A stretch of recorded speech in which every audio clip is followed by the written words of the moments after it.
अजी इस टाइम मौजूद हैं मिल्लत रोड फैसलाबाद, जो कि फैसलाबाद का बड़ा गुंजान आबाद इलाका है। और यहाँ पे एक रोड जिसको कहा जा रहा था पिछली हुकूमतों में कि यहाँ पे एक्सप्रेस वे बना दिया जाएगा और यहाँ के जो अहले मकीन हैं उनका सूखा सांस आएगा, क्योंकि ये बहुत देर खुदाई रही।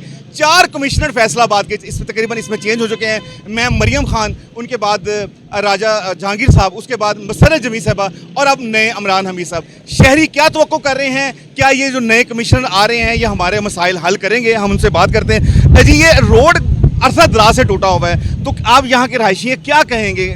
सर यहाँ बहुत ज़्यादा मसले मसाइल परेशानी है। रोड 1 साल से बंद पड़ा है, कारोबार ख़त्म हो गए हैं। तो हमारी गुजारिश है मरियम नवाज साहब से कि इस रोड का कुछ किया जाए, बनाया जाए। या छोटा सा टुकड़ा एक बनाया भी गया था, उसके ऊपर क्या कहते हैं? सर उसकी वजह से ना गटर मेन होल जो है ऊपर है, कोई एक गिट, तो उसकी वजह से यहाँ 4-5 कह ले एक्सीडेंट की वजह से मौतें हो चुकी हैं। हमारे साथ रहायशी हैं जो उनसे हम बात करते हैं। ये बड़ा पीछे आप देखा गर्दों गुबार उड़ रहा है, रोडे पत्थर हैं, तो क्या ये बच्चों के लिए सही है, क्या है? सर ये बच्चों के लिए बहुत ही ज़्यादा मुफीद नहीं है। ये फेफड़ों में मिट्टी जाती है और खांसी ज़ुकाम बहुत ज़्यादा होता है। उसकी वजह से ये रोड एक साल से बंद है।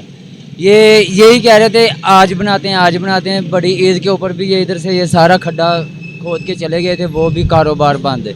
आपके सामने मैंने दुकान का किराया किसी से पकड़ कर मैंने दुकान का किराया दिया है। एक आम शहरी, आम फैसलाबादी, आम पाकिस्तानी की आवाज़ है कि किराया देने से मुतासर हैं, बिजनेस नहीं चल रहे, उधार लेके चल रहे हैं। तो आला काम से ये रिक्वेस्ट ही कर रहे हैं कि इस रोड को बना दिया जाए जो कि एक्सप्रेस वे कहा गया था, और यहाँ के जो मकामी लोग हैं वो सुख का सांस ले दें।